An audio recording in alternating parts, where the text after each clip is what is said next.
Gabe Perau, we see his skill, it's pretty apparent.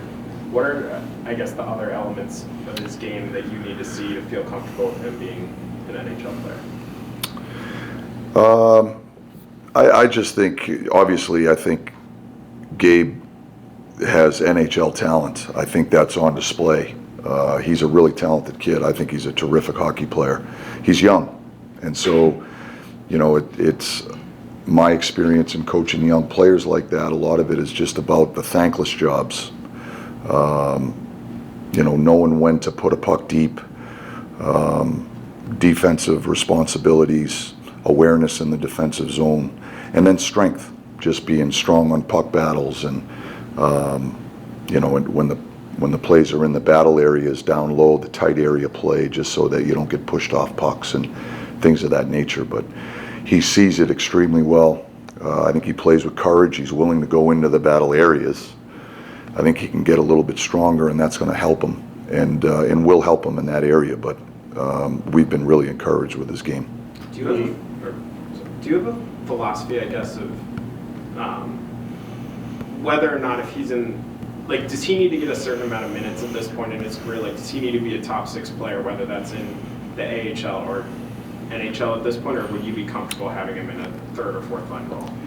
Yeah, I don't think he needs to be a top 6 player. I think, you know, I think it's important that he gets minutes and that he plays, you know, because it's probably in the best interest of his overall development, and it's also, which would in turn be the best interest of the New York Rangers. So whether that takes place in New York or in Hartford will yet to be determined. But as I said, we're really encouraged with his game. He seems to get better with each game that he plays. We really liked his game in Jersey the other day.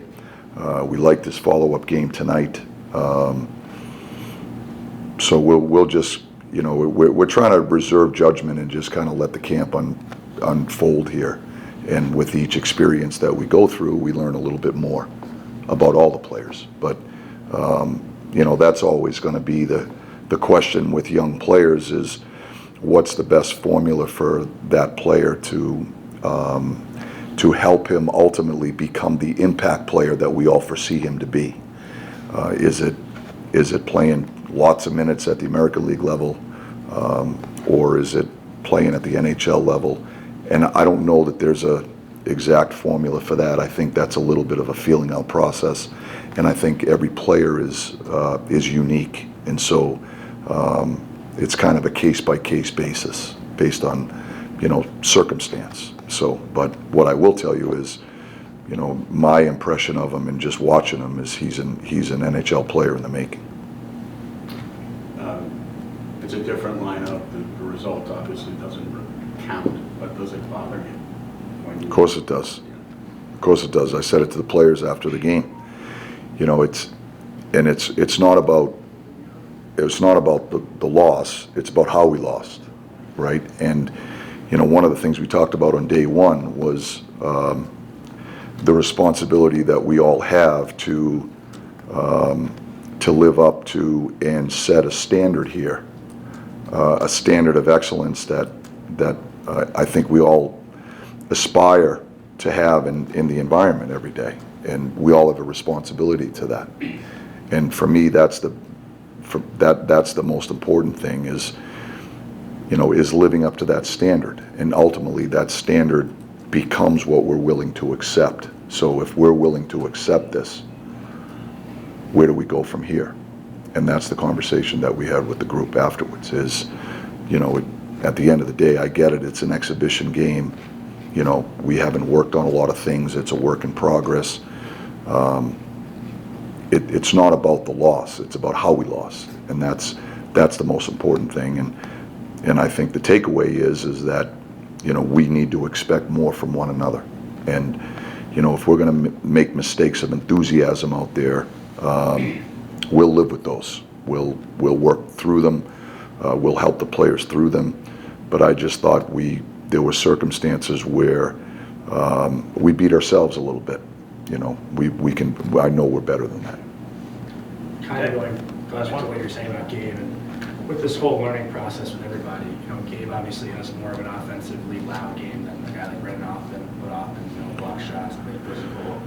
when you're evaluating the young guys, is it looking to see their talent or looking to see which fits the style of play you want more? Like, which do you prioritize? Well, it's a little bit of both. We're not, when we evaluate players, we don't use the same criteria for every guy. We're not, when we evaluate Gavrikov, we're not going to use the same criteria that we evaluate Adam Fox, for example, right? If we're going to evaluate a